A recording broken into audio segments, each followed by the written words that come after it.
Chapter 1. The Silence Before the Betrayal.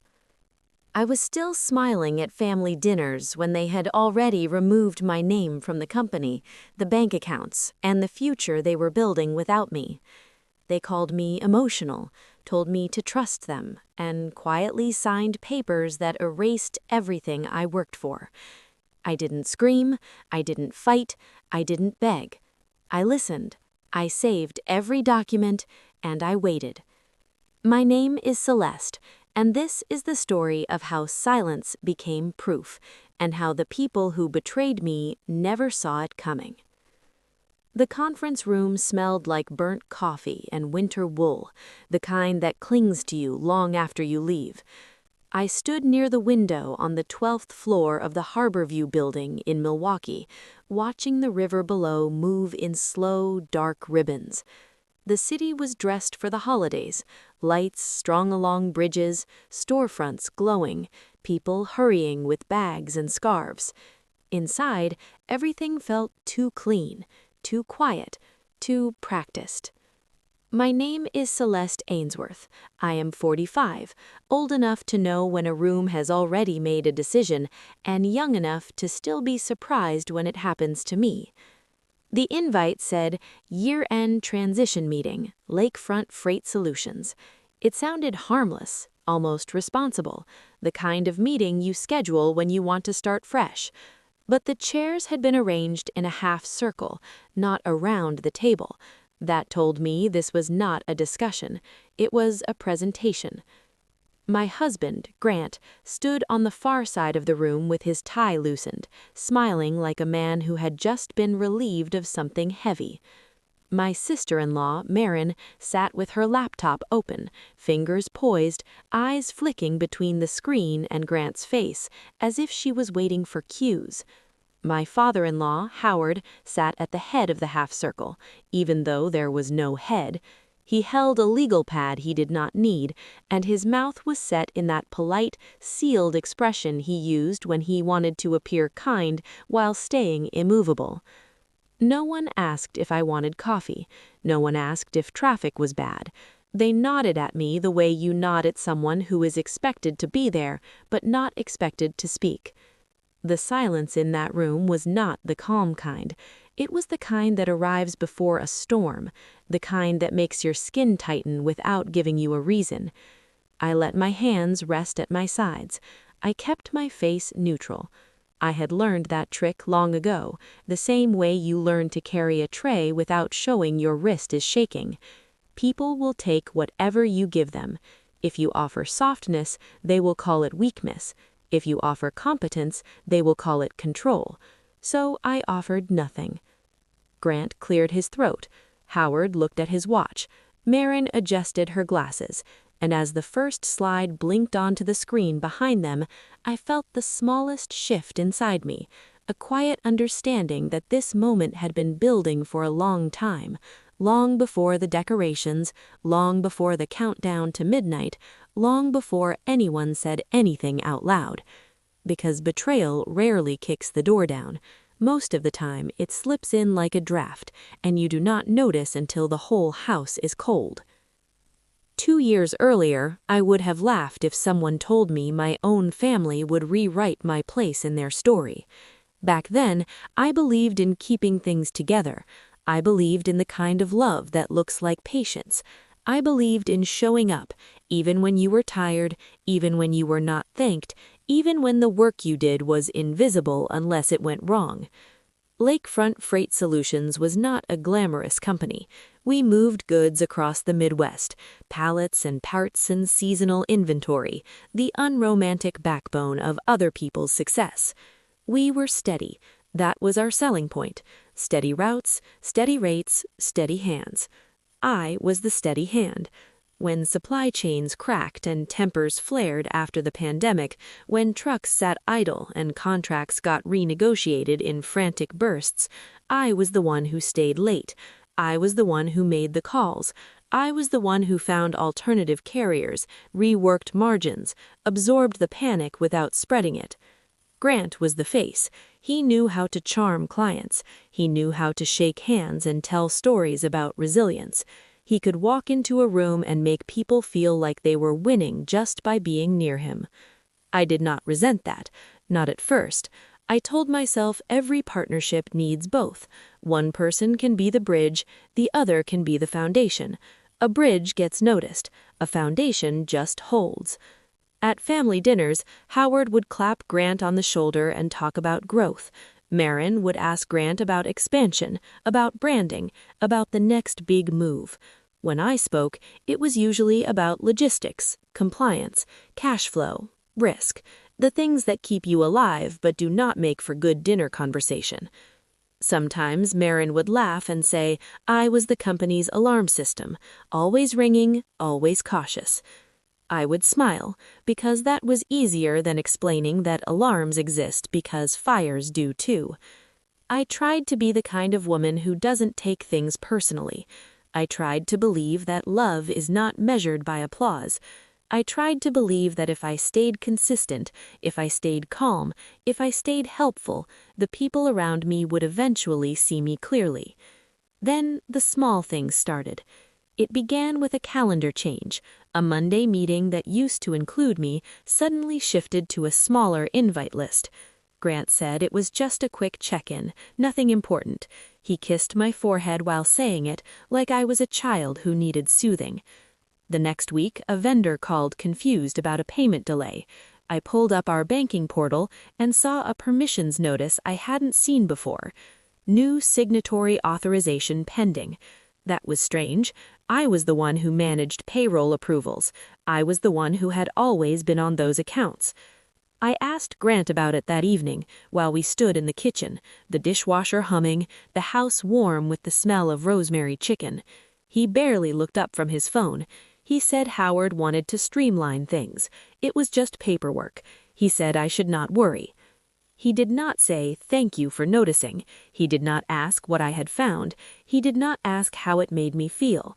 He simply slid the conversation away from me, like pushing a glass to the edge of a table so you forget it's there. A few days later, Marin sent an email to the management team. Subject line, New Year Vision and Rebrand Alignment. I opened it expecting numbers. Instead, it was a mood board and a list of initiatives. There was one line that made my throat tighten. Financial oversight and approvals to be centralized under executive leadership. Executive leadership, not finance, not operations, not my name. I forwarded it to Grant with a simple question. What does this mean for my role? He called me from his car on the way home, voice soft, careful. He said I was reading too much into it. He said rebranding needed clear leadership language. He said Marin was just enthusiastic. He said I was stressed, and it was making me suspicious. Suspicious. That word sat on my tongue like something bitter. That night, I lay awake while Grant slept beside me. I stared at the ceiling fan, listening to its steady rotation, wondering when my instincts had become something people dismissed instead of respected.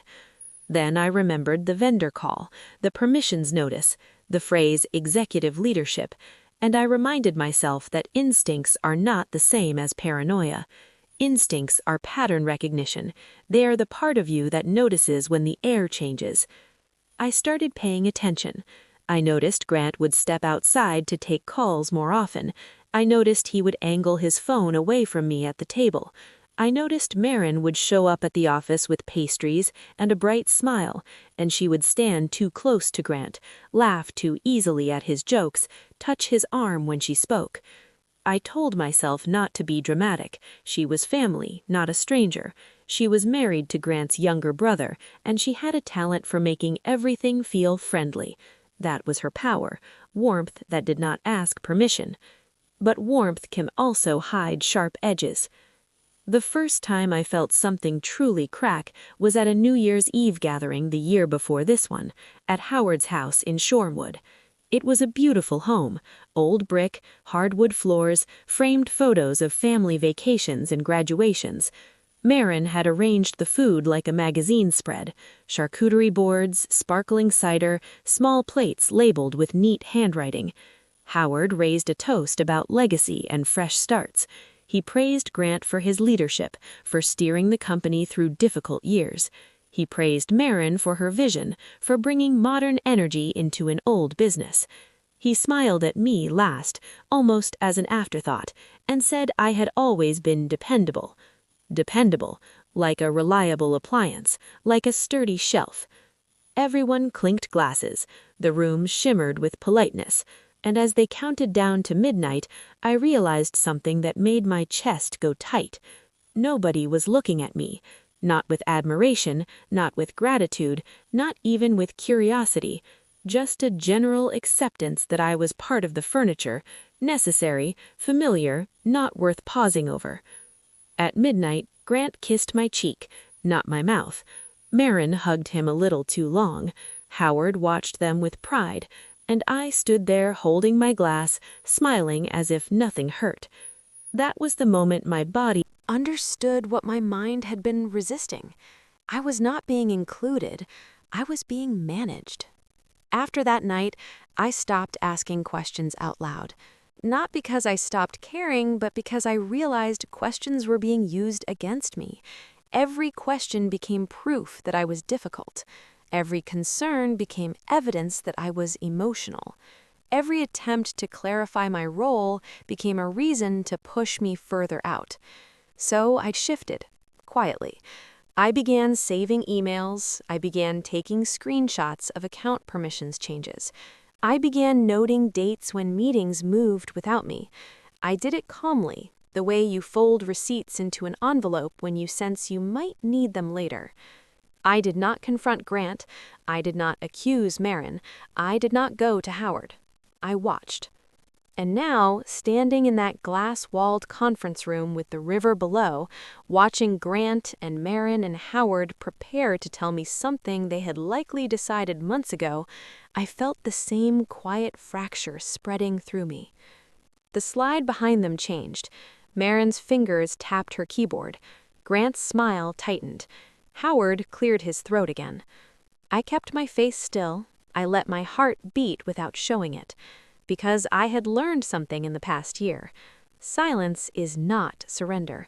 Sometimes silence is how you stay standing long enough to see the whole picture. I did not speak. Not yet. I simply listened and decided I would not interrupt this moment with my pain. I would let them reveal themselves first. Chapter 2. When Love Became a Weapon. By March, the holiday lights were gone and the city had returned to its usual gray patience, but my life still felt like it was waiting for something to finish happening. I kept showing up at Lakefront Freight Solutions every morning like nothing had changed. That was the strange part. I still had a keycard. My name was still on the directory. People still asked me where to find a carrier quote or how to resolve a billing dispute. On the surface, I was still the steady hand. Underneath, the floor had shifted. The transition meeting in December never turned into a clean announcement. It turned into a slow erasure spread across weeks of polite emails and closed-door conversations.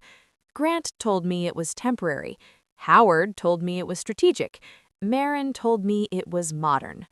They all spoke as if I should be grateful they were taking decisions off my plate, like they were doing me a favor. It started with signatures. One Monday morning, I tried to approve a vendor payment and the system denied me. The screen displayed a simple message: authorization required. Contact administrator. I sat there, staring at it, feeling my throat tighten as if the computer had spoken out loud. I walked down the hall to Marin's office. The door was open. She was on a call, smiling into her headset. When she saw me, she held up one finger, the universal sign for wait, and kept talking as if I was a delivery person with a package. I stood there anyway. When she finished, she swiveled her chair and smiled, bright and airy. "Hey, Celeste, what's up?" I kept my voice even.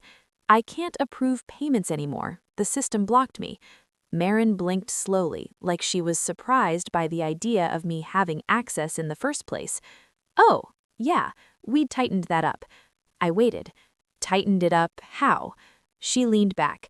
"It's just a governance thing. Howard wanted clearer sign-off. We're centralizing approvals under executive leadership. Executive leadership again. That phrase had become a blade, sharp because it sounded neutral. I stared at her. And where does that leave me? Marin's smile softened. You're still vital. You keep operations running. This is just about controlling risk. Risk? I had spent years controlling risk. I had been the risk control. I heard my own voice come out quieter than I meant. I've been doing that. Marin tilted her head. I know, and you're great at it, but it's better for the company if clients and banks see one signature. Simpler, cleaner. I felt heat rise behind my eyes. One signature. Whose? She didn't answer directly. She didn't have to. I left her office and walked back to mine, passing the framed photos in the hallway. A company picnic, a holiday party, Grant holding a trophy at some local business awards dinner. In every picture, he was in the center.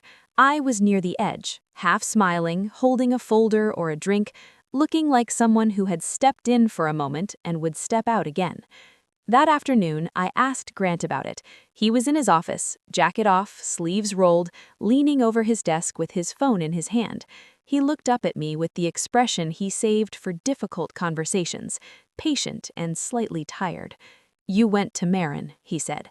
I folded my arms, not defensively, just to keep my hands from trembling. I went to the person who changed my access. Grant exhaled through his nose. Celeste, it's not personal. It's my access to our money. That feels personal. He smiled, the kind of smile that tries to lower the temperature in the room. It's not our money, it's the company's money. I stared at him. I built the payment schedules. I negotiated the vendor terms. I kept us afloat when trucks weren't running. I am not a stranger to this business. Grant's eyes flicked toward the door as if he hoped someone would knock and save him. Nobody is saying you're a stranger. Then why am I being treated like one? He rubbed his forehead. You're stressed. You've been stressed for a while. This is supposed to help. Help me how? Help you not carry everything. Help us not argue. The words landed wrong. Not argue, as if the problem was my voice, not their actions. I kept my tone steady. So you removed my approval authority because you didn't want to argue? Grant's jaw tightened. You're twisting it. Am I? I felt my breath catch. Tell me the truth. Did you and Howard decide this without me? Grant stood, as if changing posture could change reality. We talked about what the company needs, that's all. I waited. And Marin? Grant looked at the window behind me. Marin has good instincts. She sees how we can grow. And my instincts. He looked back at me then, and his eyes were almost gentle. Your instincts are always worst case. My stomach dropped. That sentence had been waiting in his mouth for years. Worst case, alarm system, cautious, difficult, emotional. It was the same story dressed up as concern. I nodded once, not because I agreed, but because arguing with a narrative already written only makes you look like you are proving it. 2 weeks later, I found out they were not only centralizing approvals, they were restructuring ownership. I did not hear it from Grant. I heard it from a banker. I was on a call about renewing our operating line of credit. I had handled those conversations for years. The banker, a woman named Denise, spoke politely for a few minutes, then hesitated. Celeste, I just want to confirm who will be signing the renewal documents this cycle. I blinked. I will, like usual. There was a pause long enough to sting. I'm showing Grant Reed as the sole authorized signatory now.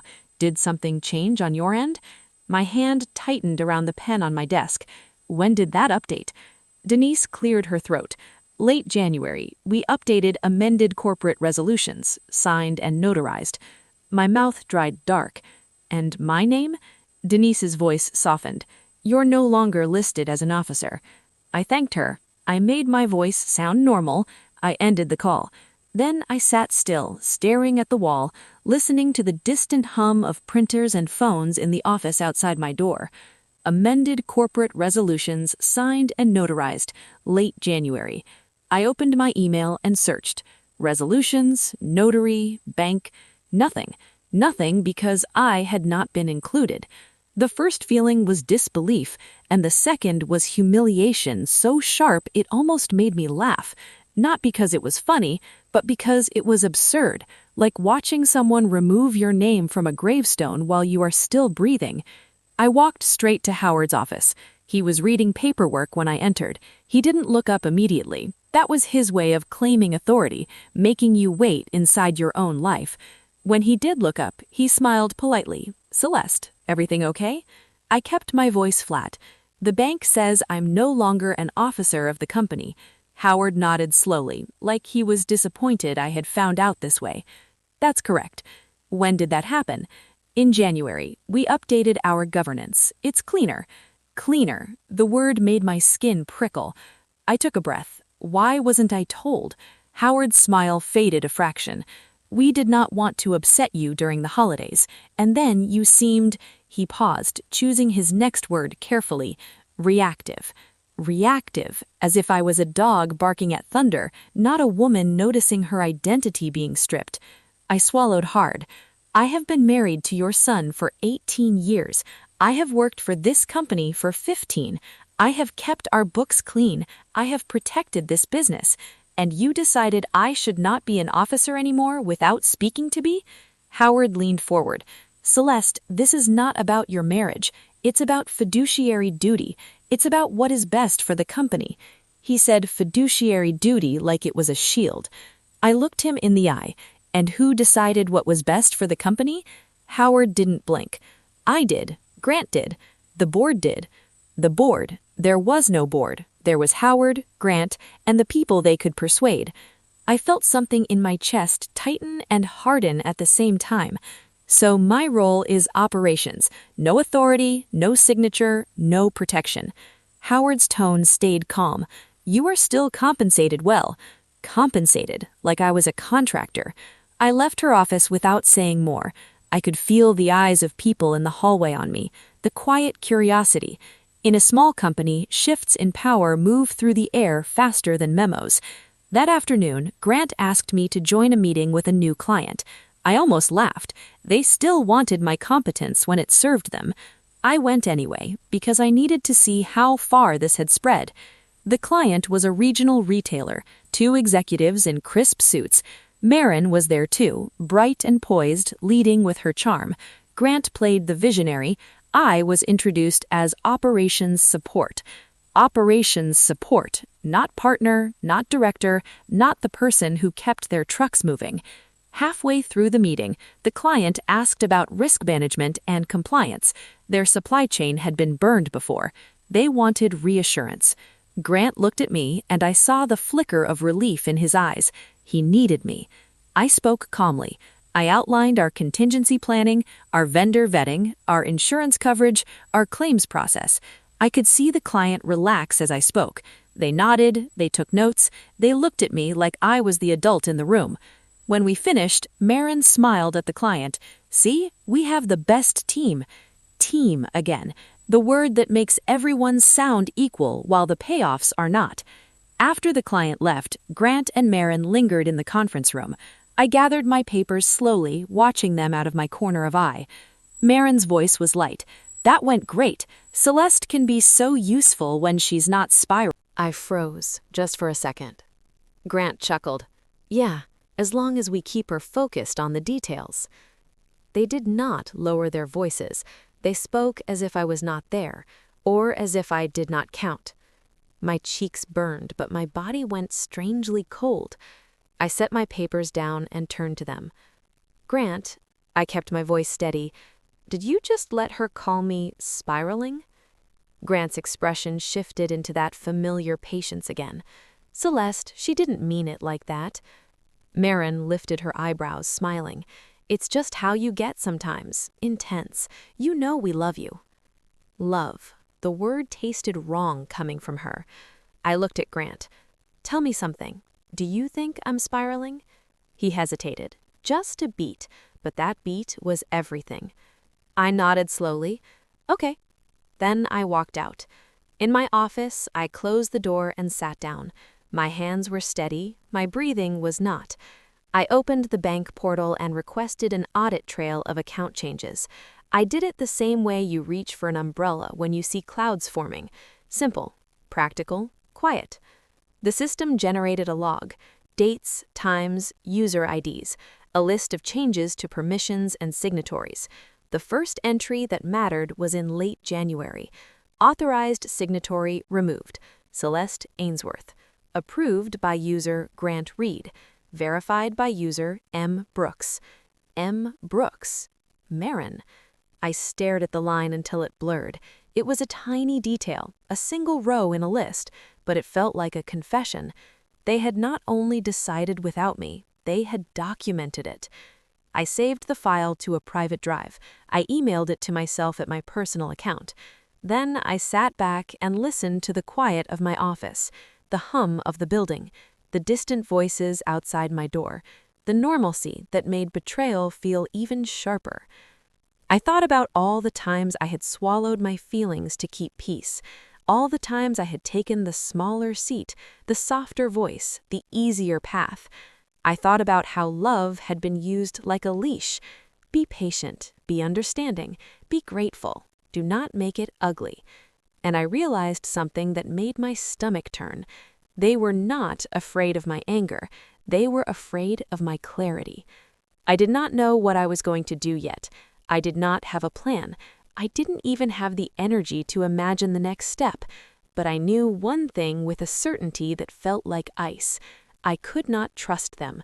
Not Grant, not Marin, not Howard, not the story they were telling about me. I closed my laptop.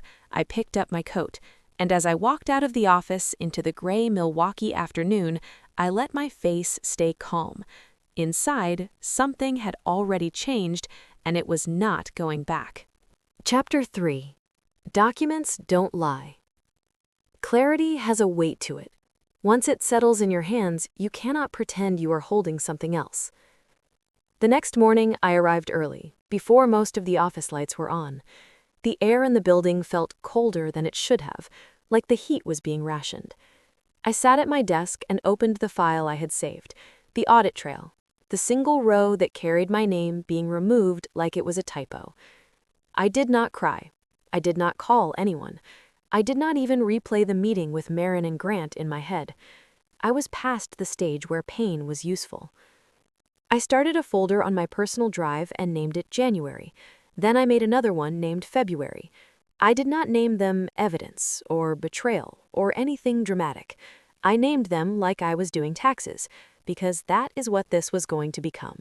Facts, dates, proof. At 10:30, my phone buzzed. Grant. I let it ring twice before answering. Hey, he said, like nothing had happened, like we had just shared coffee the day before. Hi. We need you on the carrier pricing review this afternoon. I pictured him in his office, leaning back, using the same calm voice he used when he wanted something from me without acknowledging what he had taken. I'm not on that meeting anymore, I said. A pause. Of course you are, he replied. You're essential. Essential. He used that word the same way Howard used compensated.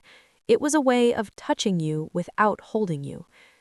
I'll think about it, I said, and hung up before he could soften the moment with another kiss of language. I did not go to the meeting. Instead, I called Denise, the banker, and asked if she could send me the amended corporate resolutions they had received. I kept my voice professional, like I was requesting a routine document. Denise hesitated. Celeste, are you sure you want those? Yes.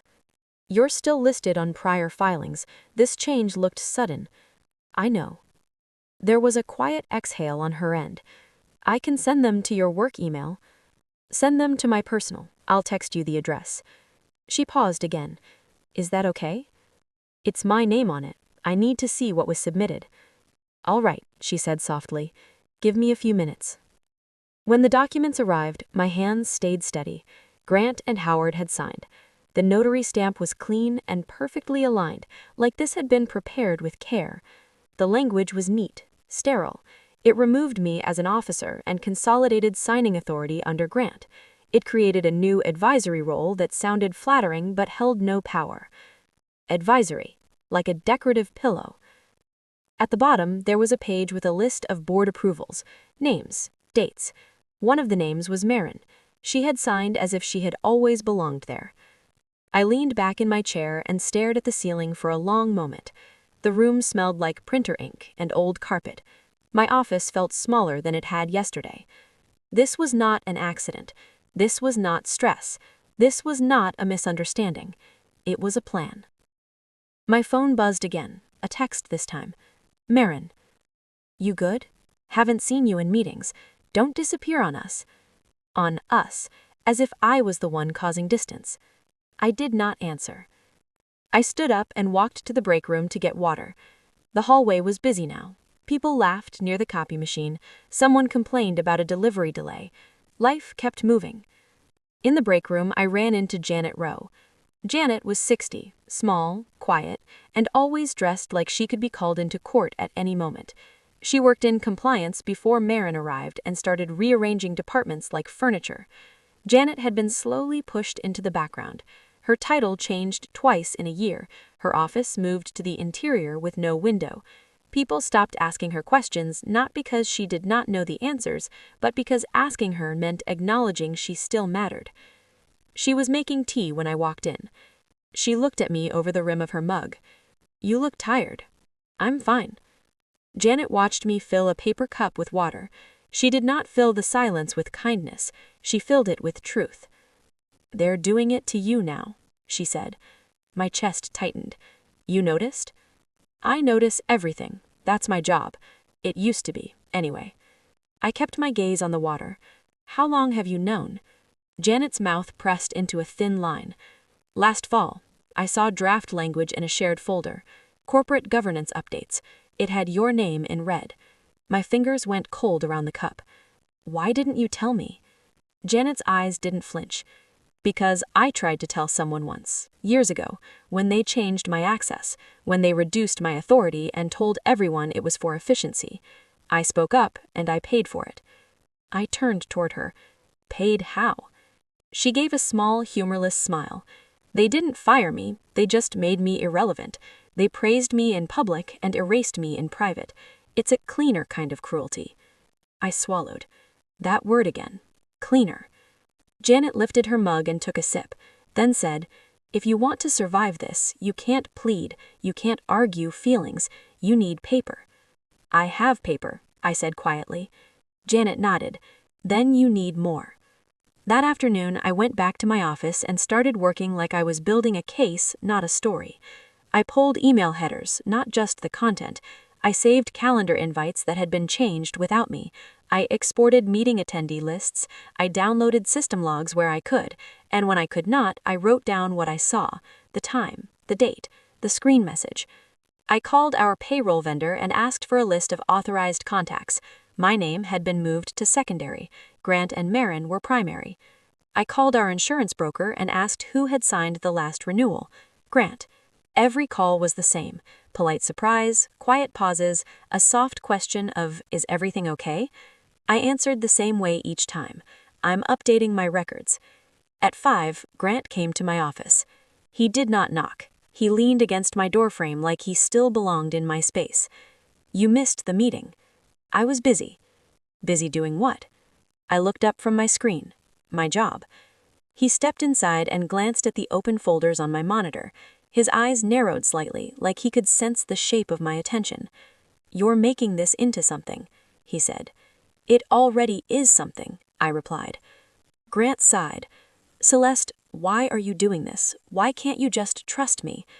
Trust. The word felt like a rope around my wrists. I kept my voice calm. I trusted you when I didn't question the calendar changes. I trusted you when my access changed. I trusted you when the bank updated signatories without telling me. Trust is not the same as silence. Grant's face tightened. Howard and I are trying to keep the company safe. Safe from what? He hesitated, then said, from instability, from unnecessary conflict, from people making emotional decisions. He meant me. I nodded once. Okay. Grant's voice softened, like he was trying a different key in the lock. We're still family. I held his gaze. Family doesn't remove your name from the door and ask you to smile about it. He opened his mouth, then closed it. He looked at my desk, at the neat stacks, at the way my hands were not shaking. For the first time, I saw something flicker behind his eyes. Not guilt, fear. "Just be careful," he said. "Careful of what?" I asked. He shook his head. "You know what I mean." Then he left. The next day, Marin cornered me in the hallway near the front desk. She looked beautiful in that effortless way, hair perfect, lip color just right, a woman who knew how to appear harmless. She smiled as if we were friends. "Hey, can we talk?" I kept walking, but slower. "About what?" She matched my pace. "About you pulling documents and calling vendors. People notice. It makes us look messy." "Us?" I repeated. Marin gave a light laugh. "Celeste, you're spiraling again. I'm saying this with love. Let Grant handle the big picture. You're good at the details." I stopped walking. The receptionist pretended not to listen. 2 drivers in the lobby pretended not to hear. Everyone became suddenly invested in their phones. I looked at Marin. "Did you sign the resolutions?" Her smile wavered, just a fraction. "We all did what we had to do." "You signed something that removed me as an officer, and you didn't tell me." Marin's eyes hardened, then softened again, like switching masks. "You would have fought it. You would have made it ugly." "Ugly," I said quietly. "Like telling the truth?" Her voice lowered. "Celeste, don't do this in public." I nodded slowly. "You're right. We should keep things clean." That word again, spoken like a prayer. Marin blinked. For a second, she didn't know what to do with my calm. Then she leaned closer and said, "If you keep pushing, you're going to hurt yourself, not us." I looked at her carefully. "I'm not pushing, I'm documenting." Her smile returned, brighter now, but it didn't reach her eyes. "Okay, document. Just remember who signs your paycheck." I held her gaze. "Not anymore." I walked away before my voice could betray me. That evening, I met Janet at a quiet diner off North Avenue. She slid into the booth across from me with a manila envelope. "She shouldn't give you this," I said. "You don't have to." "I do, because if you don't, you'll end up like me, sitting in an interior office waiting to retire while everyone tells you how valued you are." She pushed the envelope toward me. Inside were printed drafts of governance documents from last fall, earlier versions, red lines, notes on the margins. One note was in Marin's handwriting. I recognized it from holiday labels at Howard's house. The note read, "Remove Celeste from officer list before bank renewal." Before bank renewal.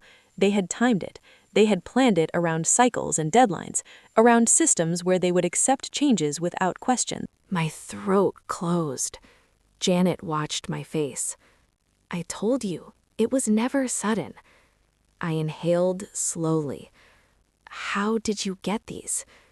"They left them in the shared printer one day," she said. "People get sloppy when they think no one is watching." I nodded. "Thank you." Janet's eyes stayed on mine. "What are you going to do?" I looked down at the papers, at the careful handwriting, at the quiet cruelty disguised as procedure. I heard Grant's voice in my head saying, "Trust me." I heard Marin saying, "Don't make it ugly." I heard Howard saying, "Fiduciary duty." I said the truth out loud, just once. "I'm going to get a lawyer." Janet nodded, not triumphant, just steady. "Get one who understands business, not family drama." "I know." On my drive home, my phone buzzed, a voicemail from Grant. I did not listen. A text from Marin. I did not open it. Another from Howard, a simple line. "We should talk, privately." They were moving faster now. That was the tell. They were not confident anymore. They were managing. At home, I spread the papers across my dining table and took photos of everything. I saved them in 3 places. I wrote down dates, I wrote down names. I wrote down exactly what I would say when someone tried to tell me my memory was wrong. I did not feel angry. Not yet. I felt something cleaner than anger. I felt prepared. When I finally turned off the lights, I sat in the dark for a moment and listened to the quiet of my house. I thought about the bank renewal. I thought about the client meeting where they called me useful. I thought about the way Grant had looked at my screen, the way fear had slipped through his patience. All the pieces were on the table now. I just needed the right moment to let them see what I could see. Chapter 4. The room where everything changed. Enough did not mean safe. It only meant I could breathe without begging. The moment came a week later, on a rainy Thursday, when my phone rang at 7:12 in the morning and I saw Howard's name on the screen. I did not answer. He left a voicemail anyway. His voice was calm, rehearsed, the way men sound when they think calm is the same as right. "We need you at a meeting today at 2, conference room B. This is important. We want to clear the air." Clear the air. Another clean phrase. An hour later, Grant texted, "Please come, just listen, we can fix this." Then Marin sent her own message, short and sharp. "Do not bring drama, this is business." I stared at that last line for a long time. It felt like a dare. By noon, I had met with an attorney named Lauren Pike, downtown in a small office that smelled like lemon cleaner and old law books. She was in her early 50s, hair pulled back, no wasted movements. She did not try to comfort me. She asked questions like she was counting steps. "Are you still employed?" she asked. "Yes, technically." "Are you still married?" "Yes." "Do you want to stay married?" I hesitated. "I do not know." Lauren nodded once, like that answer made sense. "Do you want the company?" "No." "Then what do you want?" I looked at my hands. "I want my name off anything I did not authorize. I want my reputation intact. I want to stop being used." Lauren leaned forward. "That is doable, but you need to be disciplined. You cannot threaten them. You cannot insult them. You present facts. If they panic, let them." I slid Janet's envelope across the table. I slid the audit trail printouts. I slid the bank resolutions Denise had sent. Lauren read without expression, but her eyes sharpened. "This note," she said, tapping Marin's handwriting, "remove Celeste from officer list before bank renewal. That is intent. This log shows access changes. This resolution shows you were removed without notice. If they used your name to secure credit during the same period, we have a problem." My stomach tightened. "They can do that?" "They can try," Lauren said, "and you can stop it." At 1:45, I walked into conference room B with Lauren beside me and a folder in my hands. The room was smaller than the one with the river view, but the chairs were arranged the same way, half circle, a performance. Grant was already there. Marin sat at the table with her laptop open. Howard sat with a printed agenda, as if a piece of paper could control what was about to happen. Grant's eyes widened when he saw Lauren. "Who is that?" he asked. Lauren offered a polite smile. "Lauren Pike, counsel for Celeste Ainsworth." Howard's mouth tightened. "Celeste, this is unnecessary." I set my folder on the table and sat down without answering. Marin's fingers stopped moving on the keyboard. She looked at me as if I had broken a social rule. "This is hostile," she said. Lauren's voice was calm. "It is protective." Grant leaned forward. "Celeste, come on, we said privately." I looked at him and felt something hard settle in my chest. Not hate, not rage, just a final understanding. "You chose privately when you removed me," I said. Howard cleared his throat. "We are here to talk about restoring trust." Marin nodded quickly. "Yes, we want to support you. We have all been worried." Worried. Another story. Grant reached for the softest tone he had. "We know you have been under pressure. We know the changes were sudden, but they were for stability, for the bank, for clients, for the company." I let him finish. I let the room fill with his language. Lauren glanced at me, a small reminder to stay disciplined. Howard tapped his pen. "Celeste, you can respond." I did not respond right away. I looked at each of them in turn. Grant, the man who could charm a room. Marin, the woman who could smile while cutting. Howard, the man who thought procedure was morality. Then I opened my folder. I slid a single page toward Howard first, face down, like a card on the table. "This is the audit trail from the banking portal," I said. "It shows my signatory access was removed in late January." Howard glanced at it and then looked up. "That was authorized." I slid a second page face down toward Marin. "This is the same audit trail. The entry shows who approved the change." Marin's eyes flicked down and then away. I slid a third page toward Grant. "This is the amended corporate resolution the bank received, the one that removed me as an officer." Grant swallowed. Celeste, this is exactly what we were trying to avoid, you making a scene. Lauren spoke calmly. This is not a scene. No one is raising their voice. Marin forced a laugh. She's spiraling again. She's taking routine governance and acting like it's betrayal. I looked at Marin. Did you write this? Lauren pulled out Janet's printout, placed it on the table, the note in Marin's handwriting clearly visible. Marin's smile froze. The room went quiet in a way that felt physical. Grant leaned forward and stared at the page. What is that? Marin's voice tightened. It's a draft. People draft things. Howard reached for it, eyes narrowing. Lauren's voice stayed even. It's a draft with instruction. Remove Celeste from officer list before bank renewal. That is intent. This log shows access changes. This resolution shows you were removed without notice. If they used your name to secure credit during the same period, we have a problem. My stomach tightened. They can do that? They can try, Lauren said, and you can stop it. At 1:45, I walked into conference room B with Lauren beside me and a folder in my hands. The room was smaller than the one with the river view, but the chairs were arranged the same way, half circle, a performance. Grant was already there. Marin sat at the table with her laptop open. Howard sat with a printed agenda, as if a piece of paper could control what was about to happen. Grant's eyes widened when he saw Lauren. "Who is that?" he asked. Lauren offered a polite smile. "Lauren Pike, counsel for Celeste Ainsworth." Howard's mouth tightened. "Celeste, this is unnecessary." I set my folder on the table and sat down without answering. Marin's fingers stopped moving on the keyboard. She looked at me as if I had broken a social rule. "This is hostile," she said. Lauren's voice was calm. "It is protective." Grant leaned forward. "Celeste, come on, we said privately." I looked at him and felt something hard settle in my chest. Not hate, not rage, just a final understanding. "You chose privately when you removed me," I said. Howard cleared his throat. "We are here to talk about restoring trust." Marin nodded quickly. "Yes, we want to support you. We have all been worried." Worried. Another story. Grant reached for the softest tone he had. "We know you have been under pressure. We know the changes were sudden, but they were for stability, for the bank, for clients, for the company." I let him finish. I let the room fill with his language. Lauren glanced at me, a small reminder to stay disciplined. Howard tapped his pen. "Celeste, you can respond." I did not respond right away. I looked at each of them in turn. Grant, the man who could charm a room. Marin, the woman who could smile while cutting. Howard, the man who thought procedure was morality. Then I opened my folder.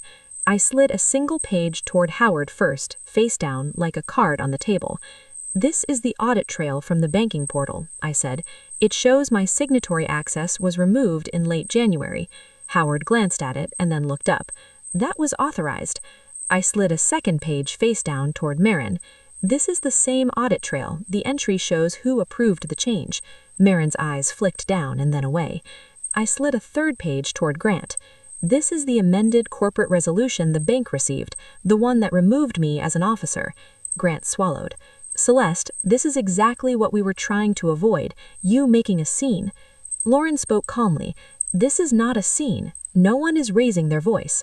Marin forced a laugh. "She's spiraling again. She's taking routine governance and acting like it's betrayal." I looked at Marin. "Did you write this?" Lauren pulled out Janet's printout, placed it on the table, the note in Marin's handwriting clearly visible. Marin's smile froze. The room went quiet in a way that felt physical. Grant leaned forward and stared at the page. "What is that?" Marin's voice tightened. "It's a draft. People draft things." Howard reached for it, eyes narrowing. Lauren's voice stayed even. "It's a draft with instruction. Remove Celeste from officer list before bank renewal. That is intent. This log shows access changes. This resolution shows you were removed without notice. If they used your name to secure credit during the same period, we have a problem." My stomach tightened. "They can do that?" "They can try," Lauren said, "and you can stop it." At 1:45, I walked into conference room B with Lauren beside me and a folder in my hands. The room was smaller than the one with the river view, but the chairs were arranged the same way, half circle, a performance. Grant was already there. Marin sat at the table with her laptop open. Howard sat with a printed agenda, as if a piece of paper could control what was about to happen. Grant's eyes widened when he saw Lauren. "Who is that?" he asked. Lauren offered a polite smile. "Lauren Pike, counsel for Celeste Ainsworth." Howard's mouth tightened. "Celeste, this is unnecessary." I set my folder on the table and sat down without answering. Marin's fingers stopped moving on the keyboard. She looked at me as if I had broken a social rule. "This is hostile," she said. Lauren's voice was calm. "It is protective."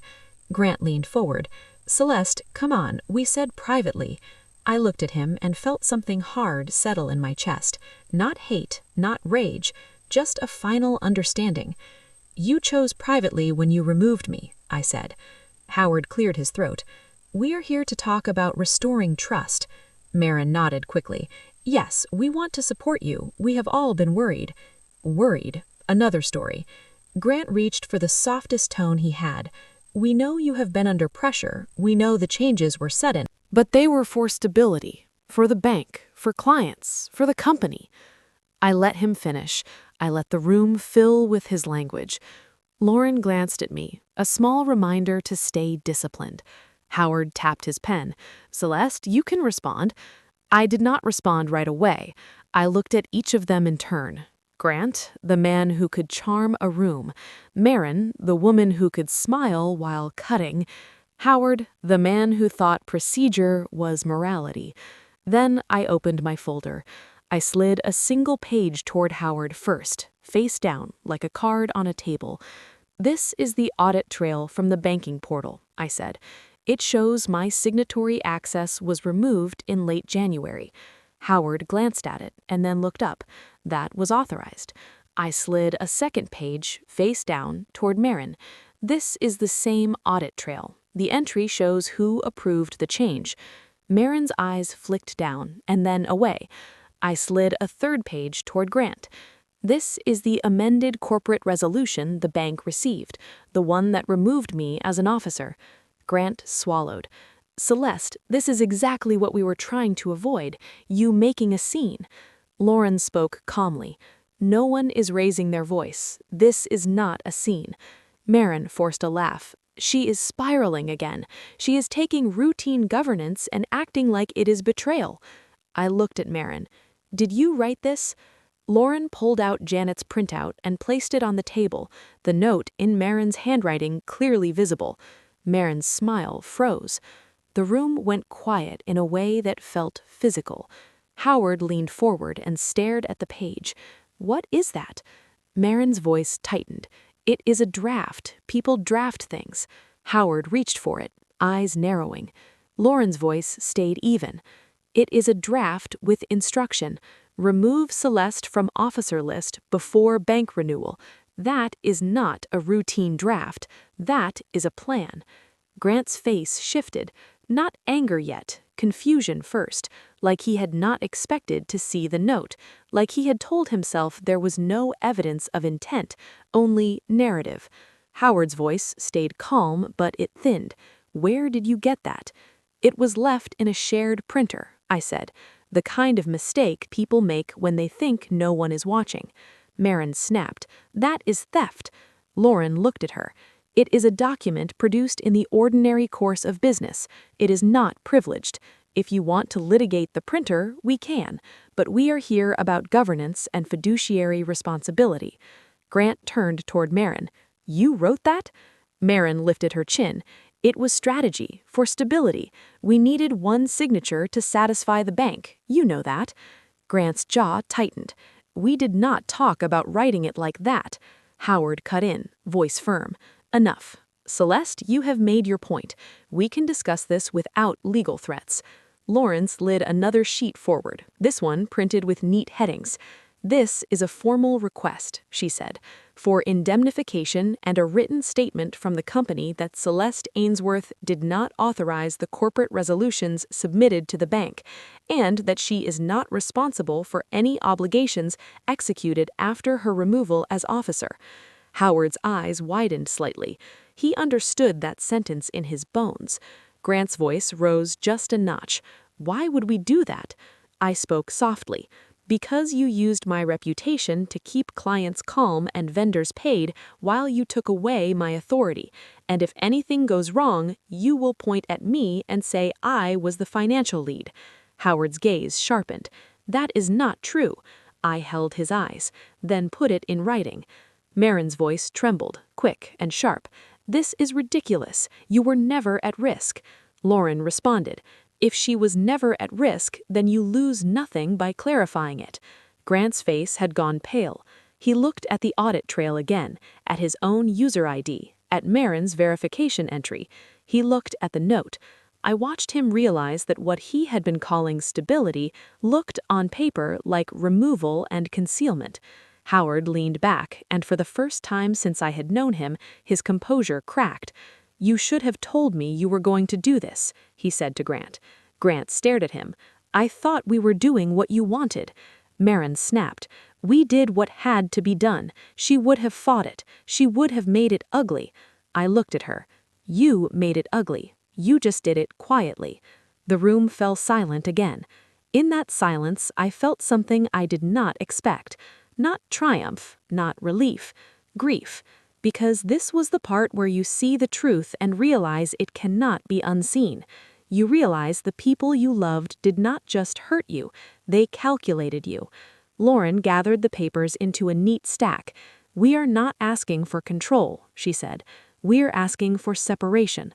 Celeste wants her name removed from obligations she did not approve. She wants her employment status clarified. She wants a neutral reference statement. If you refuse, we will take the next steps.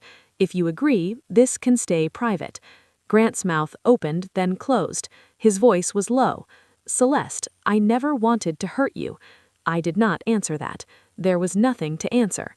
Howard looked at the request, then back up at me. His eyes were tired. "Give us until tomorrow," he said. Lauren nodded. 24 hours. Marin pushed her chair back slightly, as if creating distance could protect her. Her voice was quieter now. "So that's it. You're doing this to us." I met her gaze. "I'm doing it for me." Grant looked at me like he was seeing my face for the first time in months. The meeting ended without hugs, without resolution, without closure.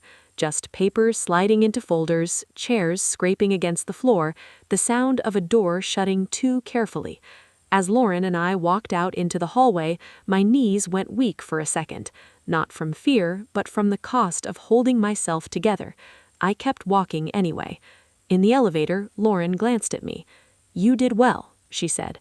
I stared at the floor numbers as they lit up. It didn't feel like winning.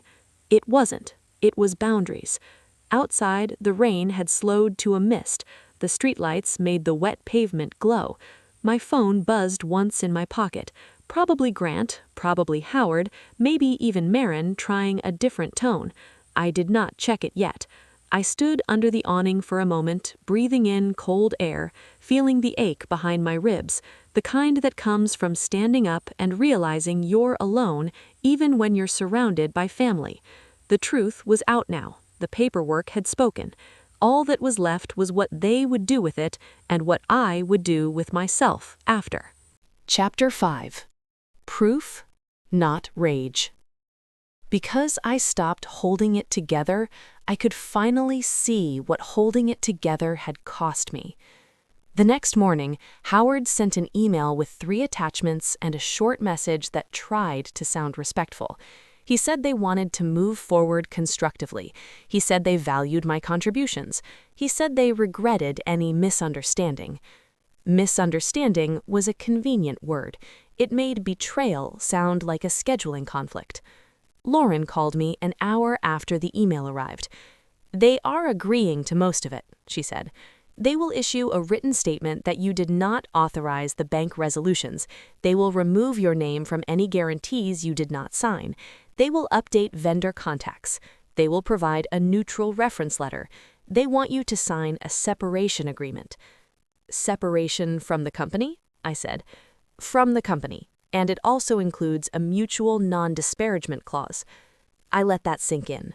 Non-disparagement meant no public shame, no dramatic posts, no family group text explosions. It meant the story would remain quiet. part of me wanted to scream at that. Another part of me felt relief. Quiet was what had kept me alive. Quiet could also be what set me free. "What about my employment?" I asked. "They will pay you through the end of the quarter. They will cover your health insurance for 6 months. They will not admit wrongdoing." "Of course not." Lauren's voice softened, just slightly. "This is a decent outcome. It protects you. It limits their ability to blame you later." "And Grant," I said, the name tasting heavier than it used to. Lauren paused. "He is still the signatory, but the bank is going to ask questions now. They have already asked. Denise called me this morning after your file hit her desk." I closed my eyes. The image of Grant in that room, pale and caught between his father and his ambition, flashed through my mind. "What do I do?" I asked. "You decide what peace looks like," Lauren said. "Then you sign accordingly." At noon, Grant called me. I stared at a screen until it stopped ringing. Then he called again. I answered on the second ring because I did not want him to have the satisfaction of thinking I was afraid. "Celeste," he said, and his voice sounded raw. "What?" I replied. There was silence, then a small exhale. "I didn't sleep," I said, even though it was only half true. "Can we talk?" he asked. "Just us?" "We already did," I said, "in that room, with the papers." "That wasn't us," he said quickly. "That was my dad. That was Marin. That was business." "It was you," I replied, and my voice was calm enough to scare me. "Your user ID removed my access. Your signature removed my title. Your silence let Marin call me unstable." Grant swallowed. I could hear it through the phone. "I thought you would understand." "That's the part that keeps echoing, that you thought I would understand being erased." He spoke like he was walking through glass. "I was trying to keep the company from collapsing. The bank wanted one person. My dad said it had to be me. Marin, she pushed hard. She said you were too risk-averse. She said you would slow everything down." "And you believed her?" "I believed it would be temporary," he said. "I believed I could fix it later." Fix it later. The phrase every woman knows, the promise that comes after the damage, offered like a bandage after the wound has already scarred.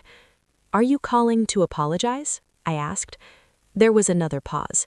"Yes," he said quietly, "and I'm calling because I miss you." My chest tightened in that old, familiar way, the way it tightens when you want to believe someone and you know belief has a price. "I'm still here," I said. "I'm just not available for the version of me you preferred." Grant's voice cracked. "So you're leaving?" "I'm separating from the company, and I'm separating my name from your decisions.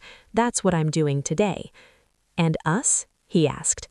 I looked out my window at the wet street below, at people crossing with umbrellas, moving forward, because time does not wait for your heartbreak. "I don't know what us is," I said. "Not right now." He whispered my name as if saying it could pull me back into place. I didn't answer, not because I wanted to punish him, because I was finally done being the person who carries every silence. After I hung up, I sat at my kitchen table with the separation agreement printed out. Lauren sat across from me on a video call, reading each clause aloud, translating legal language into plain life. "You are agreeing not to sue unless they violate this," she said. "I'm agreeing to stop being tied to them," I replied. "Yes." When I signed, my hand did not shake. That surprised me. I had expected some dramatic collapse, some sobbing release. Instead, I felt a quiet shift, like a door closing softly after years of being left ajar. 2 days later, I went into the office for the last time. The lobby smelled the same, lemon cleaner and cold air. The receptionist looked up, then looked down, pretending she hadn't seen me. People do that when they sense a story they are not sure how to hold. At my desk, I packed slowly, a framed photo of Grant and I at a charity event, both of us smiling too hard, a notebook full of routes and margin calculations, a small plant that had survived on neglect and fluorescent light. Janet appeared in my doorway. "You did it," I said. "I signed papers." Janet's eyes softened, almost proud, almost sad. I hesitated, then asked, "Why did you stay?" Janet looked past me at the rows of desks, the quiet hum of people pretending not to hear anything. Because I thought leaving meant losing, I didn't understand that staying was its own kind of loss. Her words lodged in my throat. I wanted to tell her she saved me. I wanted to say something big. Instead, I said the truth. "Thank you." She nodded once. "Don't waste it." In the parking lot, Marin's car was parked near mine. She was standing beside it, phone in hand, as if she had been waiting. She smiled when she saw me, but it did not look friendly. It looked like damage control. "So," she said, "you got what you wanted." I set my box in the trunk and closed it gently. I got what I needed. Marin's eyes narrowed. "You really think you're the victim?" I looked at her. "I think you wrote a note telling them to remove me before the bank renewal. I think you thought I would never see it."